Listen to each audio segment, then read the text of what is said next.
اللہ جل مجدہ کلام مقدس میں ارشاد فرماتا ہے فویل للمصلین الذین هم عن صلاتهم ساہون، خرابی ہے ان نمازیوں کے لیے جو اپنی نماز کو بھولے بیٹھے ہیں۔ حضرات محترم، اس آیت کریمہ میں اللہ تبارک و تعالی نے نمازیوں کے لیے خرابی فرمایا ہے کہ ان نمازیوں کے لیے خرابی ہے جو اپنی نماز کو بھولے بیٹھے ہیں۔ مطلب کیا ہوا؟ مطلب یہ ہوا کہ وہ حضرات جو نماز پڑھتے ہیں لیکن وقت سے نہیں پڑھتے، وقت کو گزار کر نماز ادا کرتے ہیں، وقت ہو گیا ابھی پڑھیں گے، یہاں تک کہ وقت نکل جاتا ہے پھر اس کی قضا کرنی پڑتی ہے، یا آخری وقت میں نماز پڑھتے ہیں، تو اللہ نے انہی لوگوں کے لیے فرمایا کہ خرابی ہے ان نمازیوں کے لیے جو اپنی نماز کو بھولے بیٹھے ہیں۔ نماز تو پڑھتے ہیں لیکن وقت گزار کر نماز ادا کرتے ہیں۔ اللہ تبارک و تعالیٰ نے کلام مقدس کے دوسرے مقام پر ارشاد فرمایا ہے ان الصلاۃ کانت علی المؤمنین کتابا موقوتا، کہ بے شک نماز ہم نے مومنوں پر وقت مقررہ میں فرض کیا، یعنی جو ظہر کا وقت ہے تو ظہر کے وقت میں، فجر کا وقت ہے تو فجر کے وقت میں، عصر کا وقت ہے تو عصر کے وقت میں، یعنی وقت مقررہ پر ہم نے نمازوں کو فرض کیا۔ وقت نکل گیا، نماز کی فرضیت آپ کی ختم ہو گئی، یعنی اگر فجر کا وقت ہے اور فجر کی نماز آپ پہ فرض ہو گئی اور جو ہی فجر کا وقت غائب ہوا تو فجر کی نماز آپ کے ذمے، اب آپ فجر کی نماز کو ادا نہیں کریں گے بلکہ اس کی قضا ہی کرنی پڑے گی۔ اس لیے اللہ فرماتا ہے کہ ہم نے نمازوں کو مومنین پر وقت مقررہ میں فرض کیا، یعنی جس کا جو وقت ہے اسی وقت میں نماز فرض کی گئی۔ فجر کی نماز کو فجر کے وقت میں پڑھیں، ظہر کی نماز کو ظہر کے وقت میں پڑھیں، یہ ایسا نہیں ہے کہ آپ وقت گزار کر نماز پڑھیں۔ تو اللہ انہی لوگوں کے لیے فرما رہا ہے کہ خرابی ہے ان نمازیوں کے لیے۔ غیر نمازی کی بات رب نے نہیں کی ہے کہ جو نماز سرے سے ہی نہیں پڑھ رہے ہیں، ان کی بات رب کائنات نے نہیں کی، بلکہ نمازیوں کی بات کی ہے پروردگار عالم نے کہ خرابی ہے ان نمازیوں کے لیے جو اپنی نماز کو بھولے بیٹھے ہیں، جو اپنی نماز کو صحیح وقت پہ ادا نہیں کرتے ہیں، وقت گزار کر نماز ادا کرتے ہیں، ان نمازیوں کے لیے خرابی ہے۔ اب آپ سمجھ سکتے ہیں کہ جو نماز پڑھتے ہیں لیکن وقت گزار کر یا دیری سے نماز پڑھتے ہیں، ان نمازیوں کے لیے خرابی ہے۔ رب کائنات نے فرمایا کہ ان نمازیوں کے لیے خرابی ہے۔ اب آپ بتائیں جو سرے سے ہی نماز نہیں پڑھتے ہیں ان کے لیے کیا حکم ہوگا؟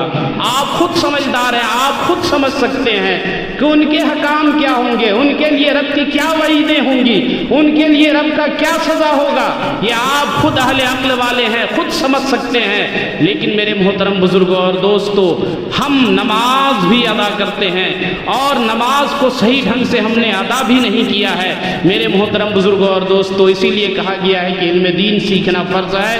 آپ نماز کو صحیح ڈھنگ سے سیکھنے کی کوشش کریں، نماز کو صحیح ڈھنگ سے ادا کرنے کی کوشش کریں۔ اللہ کے رسول صلی اللہ تعالی علیہ وسلم نے ارشاد فرمایا کہ اے میرے اصحاب بتاؤ تو صحیح، جس انسان کے گھر کے سامنے سے ایک نہر جاری ہو اور اس نہر میں وہ 5 مرتبہ غوطہ لگاتا ہو، 5 مرتبہ غسل کرتا ہو، بتاؤ تو صحیح کیا اس کے بدن پر کوئی میل باقی رہے گا؟ اصحاب مصطفیٰ نے عرض کیا یا رسول اللہ، اس کے بدن پر کوئی میل باقی نہیں رہے گا، اس لیے کہ وہ دن میں 5 مرتبہ اس نہر میں غسل کرتا ہے، تو بھلا اس کے جسم پر میل کہاں سے باقی رہے گا؟ اللہ کے رسول صلی اللہ علیہ وسلم ارشاد فرماتے ہیں بس یہی نمازیوں اور نماز کی مثال ہے کہ انسان جب 5 وقت دن میں نماز ادا کرتا ہے، 24 گھنٹے میں 5 وقت رب کے حضور اپنے سر نیاز کو جھکاتا ہے، رب کائنات کو یاد کرتا ہے، رب کی تسبیح و تحلیل بیان کرتا ہے، رب کی کبریائی بیان کرتا ہے، رب کی بڑائی بیان کرتا ہے، رب کے سامنے اپنے سر کو جھکاتا ہے، 5 نمازیں ادا کرتا ہے، بھلا اس کے جسم پر کوئی گناہوں کا میل باقی نہیں رہے گا، کوئی گناہ اس کے سر سر پہ نہیں رہے گی۔ شرط یہ ہے کہ ہم اپنی نمازوں کو صحیح ڈھنگ سے ادا کریں، ہم اپنی نمازوں کو اچھی طرح ادا کریں۔ جب ہم اپنی نمازوں کو صحیح ڈھنگ سے ادا کریں گے تو ہماری نماز ہمیں فائدہ پہنچائے گی اور ہمیں گناہوں سے بھی بچاتی ہوئی نظر آئے گی، ہمارے ذمے کوئی گناہ ہوتا ہوا نظر نہیں آئے گا۔ اس لیے ہم اپنی نمازوں کو اچھی طرح سے ادا کریں تاکہ ہماری نماز مقبول بارگاہ الہی ہو جائے۔ میرے محترم بزرگوں اور دوستو، انسان جب نماز کے لیے کھڑا ہوتا ہے تو گناہوں کی گٹھری اس کے سر پہ لاد دیا جاتا ہے، جو اس کے گناہ ہوتے ہیں وہ سر پہ لاد دیا جاتا ہے، اور جب وہی انسان رکوع میں جاتا ہے تو وہ گناہ کی گٹھری اس کے سر سے گر جاتی ہے، وہ گناہوں سے پاک ہو جایا کرتا ہے۔ اس لیے ہمیں اور آپ کو چاہیے کہ نماز ادا کریں۔ اور دوسرے مقام پر اللہ کے رسول صلی اللہ علیہ وسلم نے ایک بہترین مثال سے نماز کے بارے میں سمجھایا۔ اصحاب مصطفیٰ کہیں جا رہے تھے نبی کونین صلی اللہ علیہ وسلم کے ساتھ، حضرت ابو ہریرہ بھی ساتھ تھے، انہی کی یہ حدیث ہے، انہی کی زبان اقدس سے یہ حدیث ہے۔ حضرت ابو ہریرہ فرماتے ہیں کہ ہم نبی کونین صلی اللہ علیہ وسلم کے ساتھ جا رہے تھے، پت جھڑ کا زمانہ تھا، پت جھڑ کا موسم تھا۔ آقا کریم صلی اللہ علیہ وسلم ایک درخت کے قریب پہنچتے ہیں، ایک درخت کی ایک ٹہنی کو ہلایا، اس سے پتے جھڑ گئے زمین پر۔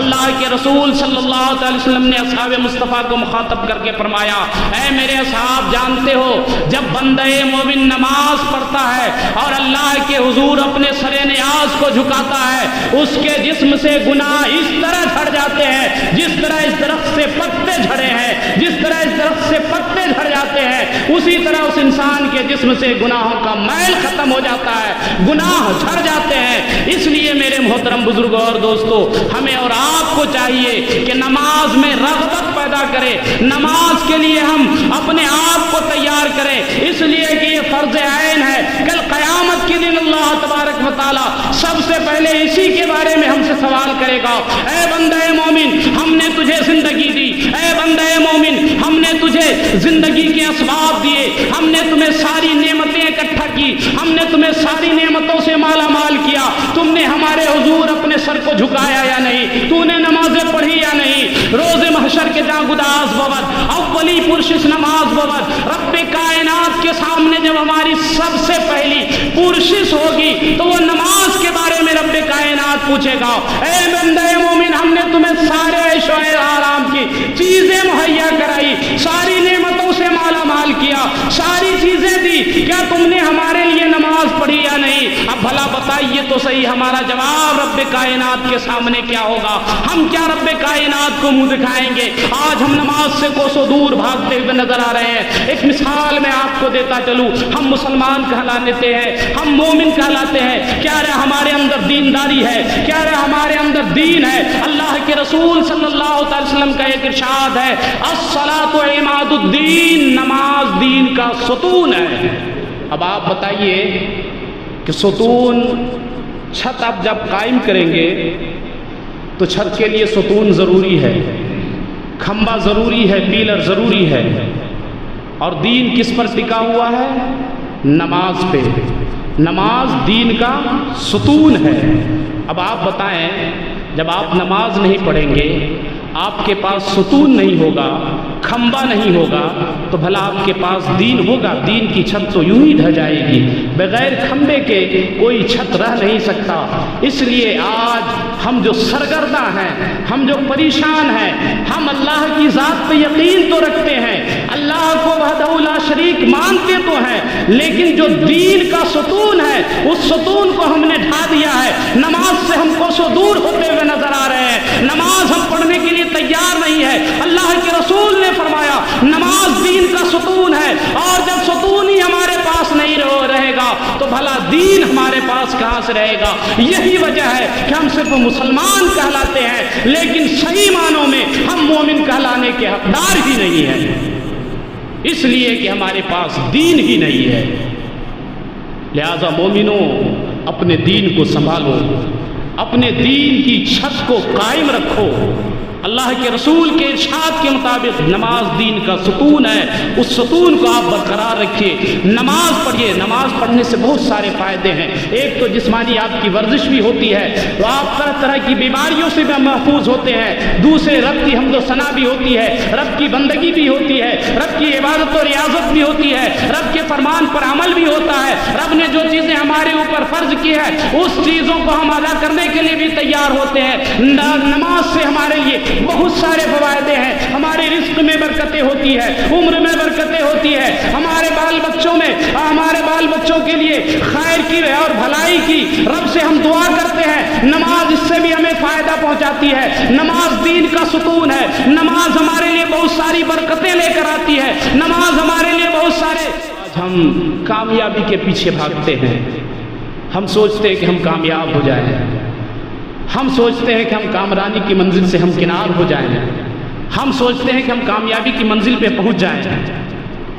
نماز کے لیے مؤذن اذان پکارتا ہے، اس میں ایک لفظ حی علی الصلاح حی علی الفلاح، آؤ نماز کی طرف، آؤ کامیابی کی طرف۔ ہم حقیقی کامیابی کو چھوڑ کر نہ جانے کن کن کامیابیوں کے پیچھے بھاگتے نظر آتے ہیں، لیکن کامیابی ہمیں میسر نہیں آتی، اس لیے کہ جو حقیقی کامیابی ہے، رب نے جس میں کامیابی رکھی ہے، اس چیز کو ہم چھوڑے ہوئے ہیں، اس پر ہم عمل کرنے کے لیے تیار ہے نہیں ہے۔ مومن مؤذن 5 مرتبہ آپ کو پکار رہا ہے، آؤ کامیابی کی طرف، آؤ نماز کی طرف، لیکن ہمارے کان میں جو تک نہیں رہتے ہیں، ہم اذان سننے کے لیے تیار نہیں ہوتے ہیں، ہم کامیابی نماز کو چھوڑ کر ڈھونڈتے ہوئے نظر آتے ہیں۔ یاد رکھیے، اللہ نے جس چیز میں کامیابی رکھی ہے، جب آپ اس پر عمل کریں گے تو آپ کو دینی کامیابی بھی ملے گی، دنیاوی کامیابی بھی ملے گی، ہر کامیابی آپ کے قدموں کو چومتی ہوئی نظر آئے گی۔ شرط یہ ہے کہ اللہ کے کلام پر، اللہ کے احکام پر، اللہ کے حکم پر آپ عمل پیرا ہو جائیں، رب کائنات کے حکم کے تابع دار بن جائیں، کامیابی آپ کے قدم کو چومتی ہوئی نظر آئے گی۔ میرے محترم بزرگوں اور دوستوں، اور ایک چیز اور، اللہ کے رسول صلی اللہ علیہ وسلم نے ارشاد فرمایا، الصلاۃ معراج المومنین، نماز مومنوں کی معراج ہے، نماز مومنوں کی معراج ہے۔ نماز میں اللہ تبارک و تعالی بندوں سے سب سے زیادہ قریب ہوتا ہے سجدے کی حالت میں۔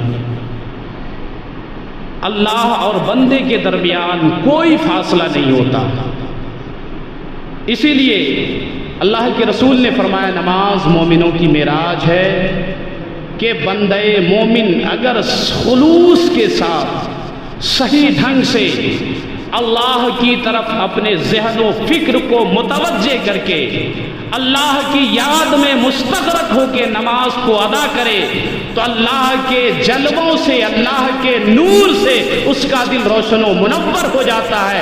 اور چونکہ اللہ تبارک و تعالیٰ کے درمیان اور بندوں کے درمیان کوئی فاصلہ نہیں رہتا ہے، اس لیے اللہ کے رسول نے مومنین کی معراج کو نماز قرار دیا ہے، نماز کو مومنین کی معراج قرار دیا ہے۔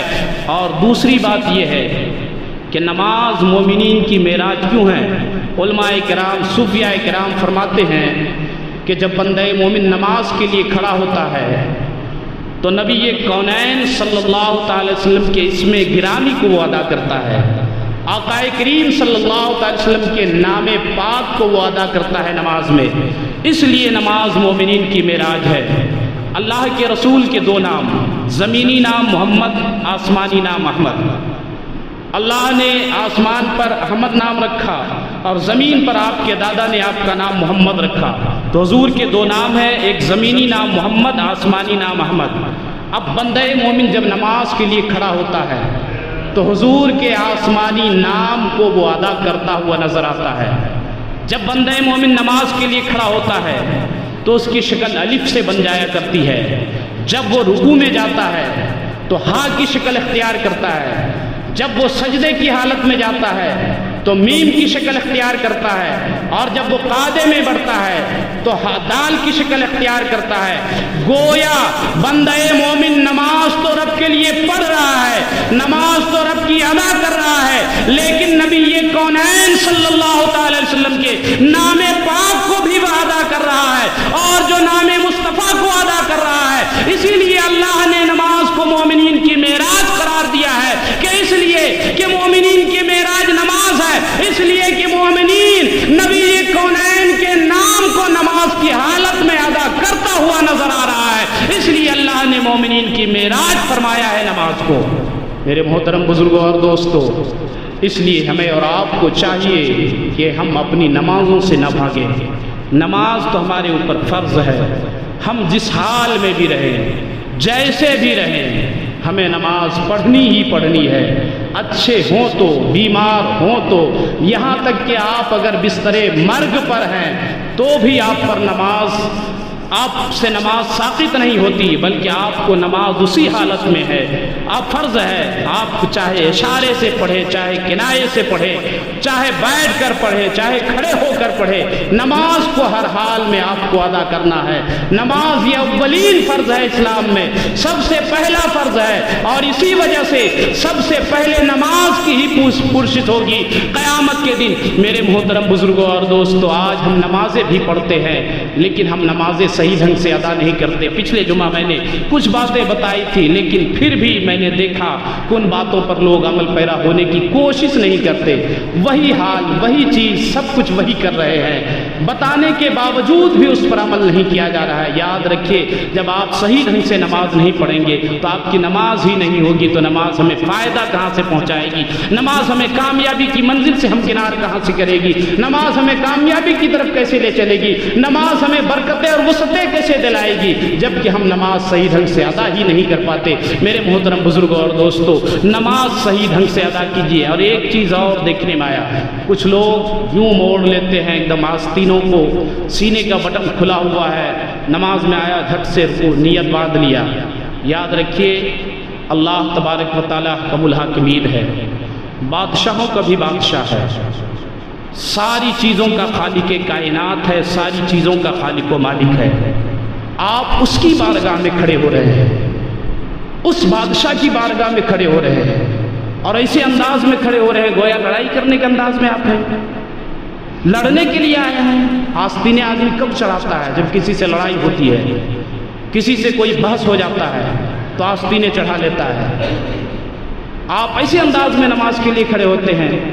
رب تمام بادشاہوں کا بادشاہ ہے، رب حکم الحاکمین۔ آپ دنیاوی ایک جج کے پاس جاتے ہیں، کلکٹر کے پاس جاتے ہیں، سی ایم کے پاس جاتے ہیں، ڈی ایم کے پاس جاتے ہیں، تو مؤدب انداز میں، مہذب انداز میں آپ اپنے لباس کو دیکھتے ہیں، اپنے جسم کو دیکھتے ہیں، کہیں میری لباس کی وجہ سے سامنے والا ناراض نہ ہو جائے اور فیصلہ میرے حق میں دینے کے بجائے دوسرے کے حق میں نہ کر دے۔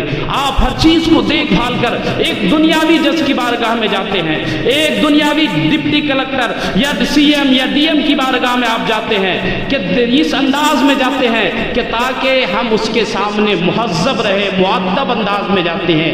اور جو ساری کائنات کا بادشاہ ہے، جو حکم الحاکمین ہے، جو ساری بادشاہوں کا بادشاہ ہے، جس نے دنیا کے لوگوں کو بادشاہت عطا فرمائی، اس بادشاہ کے سامنے ہم کھڑے ہوتے ہیں اس انداز میں۔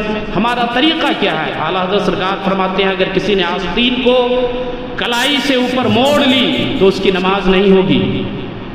پیر، بعض لوگ کیا کرتے ہیں، کپڑے کو نیچے سے موڑ لیتے ہیں، یاد رکھیے نماز نہیں ہوگی۔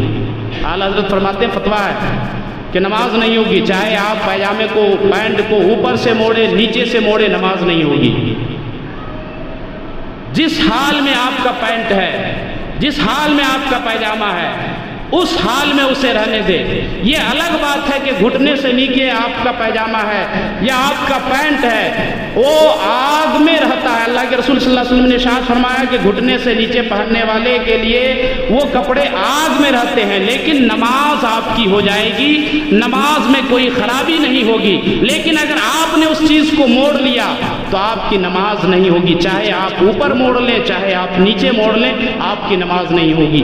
آستین کو آپ نے موڑ لیا، نماز پڑھی، آپ کی نماز نہیں ہوگی۔ سینے کا بٹن کھلا ہوا ہے، آپ کے سینے کی ہڈی دکھ رہی ہے، آپ کی نماز نہیں ہوگی۔ اور آج کل تو لوگ فیشن، نماز کو بھی فیشن بنا لیے ہیں، اور ایسا فیشن، آپ ٹی شرٹ میں آئیں گے اور بعض کے کپڑے ایسے چھوٹے ہوتے ہیں اللہ کی پناہ کہ سجدے کی حالت میں آپ جائیں گے تو اس کا ستر عورت دکھتا ہوا نظر آتا ہے۔ ایسے چھوٹے کپڑے پہن کے نماز پڑھتے ہیں۔ میرے محترم بزرگوں اور دوستوں، ان چیزوں سے بچیے، اپنی نماز کو بچائیے۔ نماز میں اسی کو کہتے ہیں نماز میں چوری کرنا۔ نماز میں جو ارکان ہے اس کو ہم صحیح ڈھنگ سے اگر ادا نہیں کرتے ہیں تو یہ نماز میں چوری کہلانا کہتا ہے، اور نماز میں ہم چوری کرنے سے بچیں، نماز کو ہم صحیح ڈھنگ سے ادا کریں۔ اور بعض لوگ کیا کرتے ہیں، جب سجدے میں یا رکوع میں جاتے ہیں، رکوع سے اٹھتے ہیں، سجدے میں جاتے ہیں تو دونوں ہاتھوں سے اپنے پیجامے کو یا پینٹ کو اٹھا لیتے ہیں، دونوں ہاتھوں سے پکڑتے ہیں۔ یہ عمل کثیر ہے، عمل کثیر، اور عمل کثیر سے نماز فاسد ہو جاتی ہے۔ عمل کثیر سے نماز فاسد ہو جاتی ہے، آپ کی نماز نہیں ہوتی۔ آپ ایک ہاتھ کا استعمال کر سکتے ہیں، جو ہی آپ نے دونوں ہاتھ لگا دیا یہ عمل کثیر ہو گیا۔ ایک رکن میں، ایک حالت میں اگر کہیں کھجلاہٹ ہو رہی ہے، کوئی چیز ہے، تو آپ کو حکم یہ ہے شریعت میں کہ 3 مرتبہ ایک مقام پہ آپ کر سکتے ہیں۔ 3 سے زائد اگر آپ نے کر لیا تو وہ عمل کثیر ہوگا، اور اگر آپ نے دونوں ہاتھ لگا دیے اسی مقام پہ تو یہ عمل کثیر ہوگا۔ دونوں ہاتھ نماز میں آپ نے کہیں بھی استعمال کر لیا تو یہ عمل کثیر کہلائے گا۔ عمل کثیر سے آپ کی نماز فاسد ہو جائے گی۔ اس لیے اپنی نمازوں کو بچائیے۔ آپ محنت بھی کریں، محنت کا اجرت بھی نہ ملے تو کیا فائدہ؟ اس لیے آپ اپنی نمازوں کو دھیان سے پڑھیں، اور جو چیزیں نہیں معلوم ہے کسی جانکار سے پوچھ لیں کہ نماز میں کیا فرض ہے، کیا واجب ہے، کیا سنت ہے، نماز کو ہمیں کس ڈھنگ سے ادا کرنی چاہیے۔ اس لیے اپنی نمازوں کو بچائیے، محنت کیجیے تو محنت کا اجرت بھی لیجیے۔ یہ نہیں کہ صرف ہم محنت کریں اور ہمیں کوئی اجرت بھی نہ ملے۔ میرے محترم بزرگوں اور دوستوں، جب آپ نماز کو صحیح ڈھنگ سے ادا کریں گے تو اللہ تبارک و تعالیٰ آپ کو ثواب بھی عطا فرمائے گا، رزق میں وسعتیں بھی دے گا، برکتیں بھی دے گا، ہر چیز آپ کے لیے آسان فرما دے گا، ساری کامیابی آپ کے قدموں میں ہوا کرے گی۔ شرط یہ ہے کہ آپ مومن کامل بن جائیے۔ اللہ کریم کی بارگاہ میں دعا ہے کہ مولا کریم ہم سبوں کو نیک عمل کرنے کی توفیق رفیق عطا فرمائے۔